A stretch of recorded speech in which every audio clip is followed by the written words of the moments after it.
السلام عليكم ورحمة الله وبركاته. أنا مغعي أمير حسين وحابو باقي برشدة الصومالية وبشارين يا إنا جوجيني هدانا حركة الشباب عيالكي عن كل جرني دولة الصومالية وحي دولة التحسن هدا خيميني وحنا يسو قلايا وحا عن كهلينو وحا استفيدي وحا فائدة كجرتا انتي wax macquul ah in la qawaysay waxaan maantay doonaynaa in la aqbalo go'aankeena iyo waxaan rabno hadii maslaxad la rabo qaasatan dawladda Soomaaliya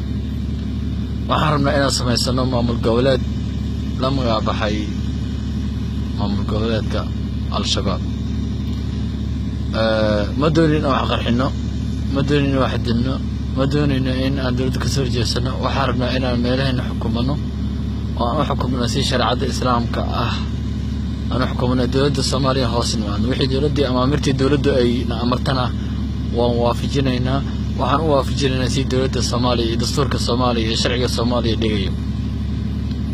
وحنا ردونينا إن مامل قولات الله ما قاعد بحنا مامل قولات كسوا لحظة قبل أو جبوينك وحن دونينا إن شرف سكين ماشي لقى سارة هذا مدونة ماشي لقى سارة وحرنا إن لحية قبل اسكو درنا واسكو درنا وانقسمينا امام الاد لسن Soomaaliya ay nasato oo hadiidan inuu wada jirto anagu waxaan codsanaynaa in codsigeenaas toonbiri ay dawladdu Soomaaliya ay ku qaabisho waxaan soo wareejinaynaa wax allaala wixii ajaaniba oo al-shabaab la shaqeeya waan iska bixi doonaa waxaan noqon doonaa Soomaali dhibka iyo qaraxa iyo foodo iyo waxaas dhan waa joojinaynaa waxaan sameysanaynaa maamulkaas oo maamulka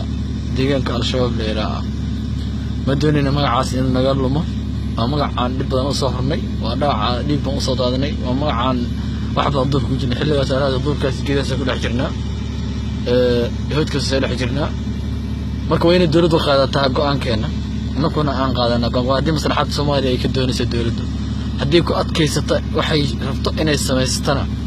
anagu shaqadeena hor sii wadeynayna shaqadeena meeshaan ka sii wadeynaa dawladana wala dagaalamayna haddii kan lixas gobol hana lagu wareejiyo hana la siiyo